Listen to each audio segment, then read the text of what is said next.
بسم اللہ الرحمن الرحیم اللہم صل علی محمد وعلی آل محمد کما صلیت علی ابراہیم وعلی آل ابراہیم انک حمید مجید اللہم بارک علی محمد وعلی آل محمد کما بارکت علی ابراہیم وعلی آل ابراہیم انک حمید مجید۔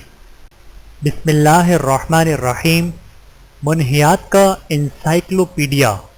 رک جائیے، اللہ اور اس کے رسول صلی اللہ علیہ وآلہ وسلم نے منع کیا ہے۔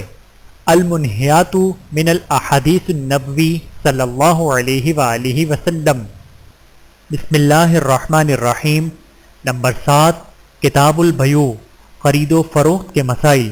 فرمان باری تعالیٰ ہے وَأَحَلَّ اللَّهُ الْبَيْعَ وَحَرَّمَ الرِّبَا، سورۃ البقرہ آیت نمبر 275۔ اللہ تعالیٰ نے تجارت کو حلال کیا ہے اور سود کو حرام۔ فرمان نبی صلی اللہ علیہ وآلہ وسلم۔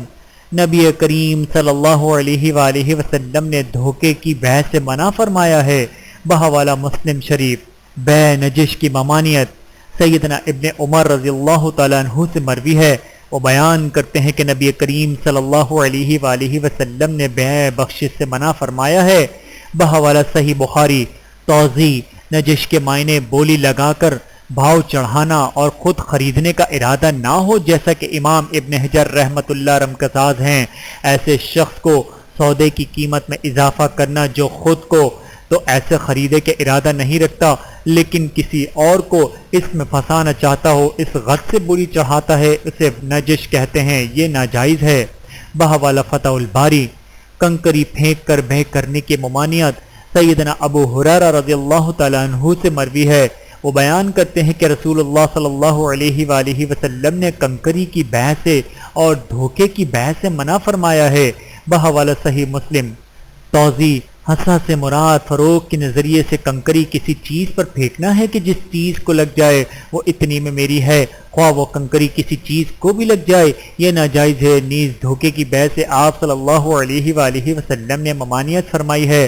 دھوکے سے مراد کسی معدوم و مجہول شے کی بیع کرنا یا ایسی چیز کی بیع کرنا جس کی وہ مکمل ملکیت نہیں رکھتا، مثلا پانی کی اس کی نسل و اولاد یا جفتی کے عوض کرایہ دینا، یہ ممنوع ہے۔ البتہ اگر بغیر شرط کے نر کی جفتی پر کچھ لے دے ہو جائے تو کچھ حرج نہیں، جیسا کہ سیدنا انس رضی اللہ تعالیٰ عنہ سے مروی ہے کہ ایک آدمی نے رسول اللہ صلی اللہ علیہ وآلہ وسلم سے نر کی جفتی کے معاوضے کے متعلق پوچھا تو آپ صلی اللہ علیہ وآلہ وسلم نے اسے کرامہ کی اجازت دے دی۔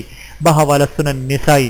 کرامہ سے مراد ایسا عطیہ جو بغیر شرط کے نر کی جفتی کے عوض فائدہ حاصل کرنے والا پیش کرتا ہے۔ لونڈیوں کے زنا کی کمائی کی ممانعت سیدنا ابو ہریرہ رضی اللہ تعالیٰ عنہ سے مروی ہے۔ وہ بیان کرتے ہیں کہ رسول اللہ صلی اللہ علیہ وآلہ وسلم نے باندیوں کے زنا کی قیمت کمائی سے منع فرمایا ہے۔ بحوالہ صحیح بخاری۔ توضیح: اس کی وضاحت کتاب النکاح میں دیکھیں۔ سینگی لگانے کی کمائی کی ممانعت ابو مسعود عقبہ بن عمرو رضی اللہ تعالیٰ عنہ سے مروی ہے۔ وہ بیان کرتے ہیں کہ نبی کریم صلی اللہ علیہ وآلہ وسلم نے حجام بچ کر لگانے کی کمائی سے منع فرمایا ہے۔ بحوالہ سنن ابن ماجہ۔ توضیح: حجام کے پیسے کی نہیں تحریمی نہیں بلکہ تنزیہی پر مجہول ہے، کیونکہ بعض دفعہ نبی کریم صلی اللہ علیہ وآلہ وسلم نے خود سینگی لگوا کر اجرت دی ہے، جیسا کہ ایک روایت میں ہے کہ حضرت ابو طیبہ رضی اللہ تعالیٰ عنہ نے رسول اللہ صلی اللہ علیہ وآلہ وسلم کو سینگی لگائی تو آپ صلی اللہ علیہ وآلہ وسلم نے ایک سا کھجور بطور اجرت انہیں دینے کا حکم دیا۔ بحوالہ صحیح بخاری۔ سیدنا ابن عباس رضی اللہ تعالیٰ عنہ سے مروی ہے کہ رسول اللہ صلی اللہ علیہ وآلہ وسلم نے سینگی لگوائی اور پھر سینگی لگانے والے کو کچھ دیا۔ اگر یہ حرام ہوتا تو رسول اللہ صلی اللہ علیہ وآلہ وسلم اس کو بھی کچھ نہ دیتے۔ بحوالہ صحیح بخاری۔ بیع حقل کی ممانعت رافع بن خدیج رضی اللہ تعالیٰ عنہ سے مروی ہے۔ وہ بیان کرتے ہیں کہ رسول اللہ صلی اللہ علیہ وآلہ وسلم نے بیع حقل سے بھی منع فرمایا ہے۔ بحوالہ سنن نسائی۔ زمین کو کرائے پر دینے کی ممانعت سیدنا جابر رضی اللہ تعالیٰ عنہ سے مروی ہے کہ وہ بیان کرتے ہیں کہ نبی کریم صلی اللہ علیہ وآلہ وسلم نے زمین کو کرائے پر دینے سے منع فرمایا ہے۔ توضیح: اس حدیث میں تو متعلق ممانعت ہے، البتہ دوسری حدیث میں صحابہ کرام سے یہ عمل ثابت ہے کہ بلکہ خود نبی کریم صلی اللہ علیہ وآلہ وسلم نے اہل خیبر سے نصف پیداوار پر زمین کا معاملہ طے کر رکھا تھا۔ بحوالہ صحیح بخاری اس طرح کی احادیث میں تحقیق یوں دی گئی ہے کہ نصف یا اس سے کم و بیش پیداوار اور کسی اور چیز کے عوض زمین کرائے پر دینا جائز ہے، جیسے کہ نبی کریم صلی اللہ علیہ وآلہ وسلم کا عمل ہے۔ زمین کرائے پر دینے کی ممانعت قطع عرضی کی تحقیق میں ہے۔ معلوم نافع معلوم پیداوار ہے کہ جس کو زمین کرائے پر دی جائے اس سے ایک مخصوص خطے کی پیداوار لینا یہ جائز نہیں۔ واللہ اعلم۔ ضرورت سے زائد پانی کی بیع کرنے کی ممانعت سیدنا جابر بن عبداللہ رضی اللہ تعالیٰ عنہ سے مروی ہے۔ وہ بیان کرتے ہیں کہ نبی کریم صلی اللہ علیہ وآلہ وسلم نے اس پانی کو جو ضرورت سے زیادہ ہو فروخت کرنے سے منع فرمایا ہے۔ بحوالہ صحیح مسلم۔ توضیح: ضرورت سے زائد پانی کی خرید و فروخت کی ممانعت ہے، البتہ اپنی ملکیت کی جگہ فروخت کرنا یا اگر کوئی اپنا کنواں وغیرہ فروخت کرتا ہے تو کوئی حرج نہیں۔ واللہ اعلم۔ بیع پر بیع کرنے کی ممانعت سیدنا ابو ہریرہ رضی اللہ تعالیٰ عنہ سے مروی ہے کہ وہ بیان کرتے ہیں کہ رسول اللہ صلی اللہ علیہ وآلہ وسلم نے دیہاتی کا مال شہری کو بیچنے سے اور ایک دوسرے سے بڑھ کر بولی دینے سے منع فرمایا ہے، اور اس طرح کوئی شخص اپنے دوسرے بھائی کے سودے میں مداخلت نہ کرے کہ ایک کی منگنی پر دوسرا منگنی کا پیغام نہ بھیجے، اور کوئی عورت دوسری عورت کو اس نیت سے طلاق نہ دلوائے تاکہ وہ خود اس سے خاوند سے شادی کرے۔ بحوالہ صحیح بخاری۔ حاملہ کے حمل کی بیع کی ممانعت سیدنا عبداللہ بن عمر رضی اللہ تعالیٰ عنہ سے مروی ہے۔ وہ بیان کرتے ہیں کہ بے شک رسول اللہ صلی اللہ علیہ وآلہ وسلم نے حاملہ کے حمل کی بیع سے منع فرمایا ہے، اور یہ طریقہ جاہلیت میں رائج تھا۔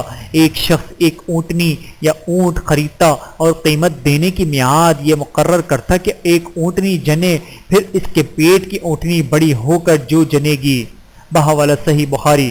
توضیح: حاملہ کے حمل کی بیع کرنا ممنوع ہے کیونکہ یہ کل معدوم بیع ہے اور پھر دھوکہ بھی ہے۔ واللہ اعلم۔ بن باپ کے ڈھیر کی بیع کرنا ممنوع ہے۔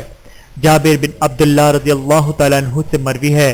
وہ بیان کرتے ہیں کہ نبی کریم صلی اللہ علیہ وآلہ وسلم نے کھجور کے ڈھیر کو بیچنے سے جس کا وزن معلوم نہ ہو اس کھجور کے بدلے جس کا وزن معلوم ہو منع فرمایا ہے۔ بحوالہ صحیح مسلم۔ توضیح: کسی چیز غلہ وغیرہ کے ڈھیر کو بن تولے بیع کرنا ممنوع ہے کیونکہ اس میں بھی ضرر کا اندیشہ ہے، جیسا کہ ایک روایت میں جو لمبی حدیث ہے یہ الفاظ ہیں حشی کالا حتیٰ کہ اسے اب کے پھر فروخت کرے یا خرید لے۔ بحوالہ صحیح مسلم۔ مال غنیمت قبل از تقسیم کرنے کی ممانعت سیدنا ابو سعید خدری رضی اللہ تعالیٰ عنہ سے مروی ہے۔ وہ بیان کرتے ہیں کہ رسول اللہ صلی اللہ علیہ وآلہ وسلم نے مال غنیمت کی چیزوں کے تقسیم ہونے سے قبل خریدنے سے منع فرمایا ہے۔ بحوالہ سنن ترمذی۔ ایک بیع میں دو بیع کی ممانعت سیدنا ابو ہریرہ رضی اللہ تعالیٰ عنہ سے مروی ہے۔ وہ بیان کرتے ہیں کہ نبی کریم صلی اللہ علیہ وآلہ وسلم نے ایک بیع کے اندر دو بیع کرنے سے منع فرمایا ہے۔ بحوالہ سنن نسائی۔ اہل علم نے اس کی تفسیر اس طرح کی ہے کہ کوئی شخص کسی سے کہے کہ یہ کپڑا میں نے تجھے نقد 10 روپے میں دیتا ہوں اور ادھار 20 روپے کا، اور دو میں سے ایک کو اگر نہ توڑے اور اگر ایک کو توڑے تو اس میں حج نہیں۔ جب ایک بات پر فیصلہ ہو جائے، اور امام شافعی فرماتے ہیں کہ نبی کریم صلی اللہ علیہ وآلہ وسلم نے جن دو بیعوں سے ایک بیع میں کرنے سے منع فرمایا ہے، اس کا مطلب یہ ہے کہ کوئی شخص کسی سے کہے کہ میں یہ گھراتے میں فروخت کرتا ہوں مگر تو اپنا غلام مجھے اتنے میں فروخت کرے، پھر جب تو غلام فروخت کرنا لازم کرے تو مجھ کو گھر فروخت کرنا تجھ کو لازم ہے۔ یہ بیع اس لیے ناجائز ہوتی ہے کہ دونوں کی بیع بغیر ثمن مقرر کیے ہے اور ہر ایک کی صفت میں مجہول ہے۔ بحوالہ سنن ترمذی۔ جانور کو ادھار جانور کے بدلے فروخت کرنا ممنوع ہے۔ سیدنا سمرہ رضی اللہ تعالیٰ عنہ سے مروی ہے کہ وہ بیان کرتے ہیں نبی کریم صلی اللہ علیہ وآلہ وسلم نے جانور کو جانور کے بدلے ادھار فروخت کرنے سے منع فرمایا ہے۔ بحوالہ سنن ترمذی۔ مغنیات کی بیع کرنا ممنوع ہے۔ سیدنا ابو امامہ رضی اللہ تعالیٰ عنہ سے مروی ہے۔ وہ بیان کرتے ہیں کہ نبی کریم صلی اللہ علیہ وآلہ وسلم نے گانے والی عورتوں کے بیچنے سے اور ان کی کمائی سے اور ان کی قیمت کو کھانے سے منع فرمایا ہے۔ بحوالہ سنن ابن ماجہ۔ توضیح: جیسے آلات موسیقی کی تجارت ممنوع ہے اور ایسے ہی گانے والی عورتوں کی بیع بھی ممنوع ہے۔ حمل کی بے تھنوں میں دودھ کی بے، حمل کی بے تھنوں میں دودھ کی بے، بھاگے غلام کی بے تقسیم سے قبل مال غنیمت کی بے، غوطہ زن کی بے ممنوع ہے۔ سیدنا ابو سعید خدری رضی اللہ تعالیٰ عنہ سے مروی ہے، وہ بیان کرتے ہیں کہ رسول اللہ صلی اللہ علیہ وآلہ وسلم نے منع فرمایا ہے حمل کی بے سے حتیٰ کہ وہ وضع ہو جائے، اور تھنوں میں دودھ کی بے سے حتیٰ کہ اسے نکال کر ناپ لیا جائے، اور بھاگے ہوئے غلام کی خرید و فروخت سے اور مال غنیمت کی فروخت سے تقسیم سے پہلے، اور صدقات قبضہ میں کرنے سے پہلے، اور غوطہ ستن کے غوطے کی۔ بحوالہ سنن ابن ماجہ۔ المنہیات، اس باب میں ان منہیات کو ذکر کیا جائے گا جو کتاب خرید و فروخت سے تعلق رکھتی ہیں، لیکن سابقہ روایت میں ان کا ذکر نہیں ہوا۔ نمبر 1، شراب، مردار، خنزیر اور بتوں کی تجارت ممنوع ہے۔ سیدنا جابر رضی اللہ تعالیٰ عنہ سے مروی ہے کہ رسول اللہ صلی اللہ علیہ وآلہ وسلم نے فرمایا، بے شک اللہ تعالیٰ نے شراب، مردار، خنزیر اور بتوں کی تجارت حرام کی ہے۔ بحوالہ صحیح بخاری۔ نمبر 2، جھوٹ بول کر سودا سلو فروخت کرنے کی ممانعت۔ سیدنا ابو ہریرہ رضی اللہ تعالیٰ عنہ سے مروی ہے کہ رسول اللہ صلی اللہ علیہ وآلہ وسلم نے فرمایا، جھوٹی قسم کے ذریعے سودا تو بک جاتا ہے لیکن برکت ختم ہو جاتی ہے۔ بحوالہ صحیح بخاری۔ نمبر 3، دلی رضامندی کے بغیر کسی کی کوئی چیز لینا ممنوع ہے۔ حضرت ابن عباس رضی اللہ تعالیٰ عنہ سے مروی ہے کہ رسول اللہ صلی اللہ علیہ وآلہ وسلم نے فرمایا، کسی مسلمان کا مال اس کی دل خوشی کے بغیر حلال نہیں ہوتا۔ بحوالہ بہقی شریف۔ نیز خرید و فروخت کے بارے میں بھی یہی قانون ہے، جیسا کہ رسول اللہ صلی اللہ علیہ وآلہ وسلم نے فرمایا، صرف خرید و فروخت باہمی رضامندی سے ہی جائز ہے۔ بحوالہ سنن ابن ماجہ۔ نمبر 4، بیانی کی بے ممنوع ہے۔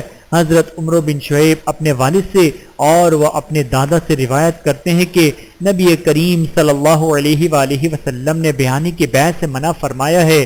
بحوالہ سنن ابی داود۔ نیز ایک روایت اس کے جائز ہونے کے متعلق بھی مروی ہے، جس میں ہے کہ حضرت زید بن اسلم رضی اللہ تعالیٰ عنہ سے مروی ہے کہ رسول اللہ صلی اللہ علیہ وآلہ وسلم سے بیانے کی بحث کے متعلق دریافت کیا گیا تو آپ صلی اللہ علیہ وآلہ وسلم نے اسے جائز قرار دیا، وہ بھی ضعیف ہے۔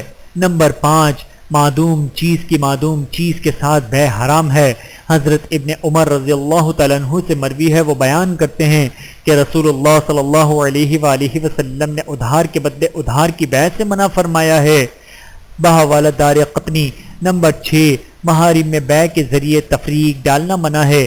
حضرت علی رضی اللہ تعالیٰ عنہ سے مروی ہے کہ رسول اللہ صلی اللہ علیہ وآلہ وسلم نے مجھے حکم دیا کہ میں 2 غلام بھائیوں کو فروخت کر دوں۔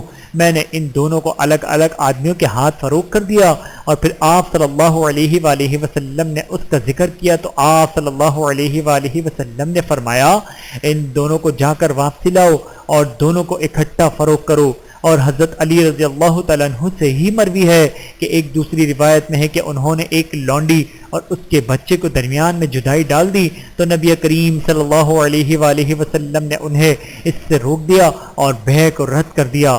بحوالہ مستند احمد۔ نمبر 7، شک والی اشیاء اختیار کرنا ممنوع ہے۔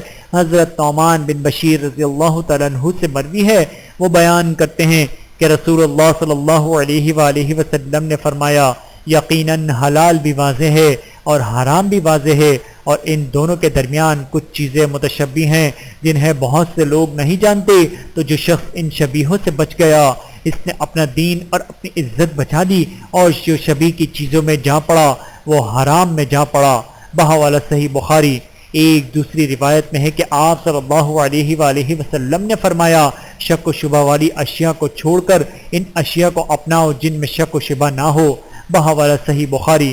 نمبر 8، گوشت کی بے زندہ جانور کے بدلے ممنوع ہے۔ حضرت سعید بن مسیب رحمۃ اللہ فرماتے ہیں کہ نبی کریم صلی اللہ علیہ وآلہ وسلم نے گوشت کی بے کو زندہ جانور کے بدلے ممنوع قرار دیا ہے۔ بحوالہ دار قطنی۔ اللہ تعالی ہم سب کو عمل کرنے کی توفیق عطا فرمائے، آمین ثم آمین۔ ویڈیو دیکھنے کا بہت شکریہ۔ مزید ویڈیوز دیکھنے کے لیے ہمارے چینل کو سبسکرائب کریں۔ اگر ویڈیو پسند آئے تو لائک کریں۔ اچھی بات کو دوسروں تک پہنچانا صدقہ جاریہ ہے۔ جزاکم اللہ خیرا کثیرا۔ اپنا اور اپنے پیاروں کا بہت زیادہ خیال رکھیے گا اور مجھے دعاؤں میں یاد رکھیے گا۔ Take care. اللہ حافظ۔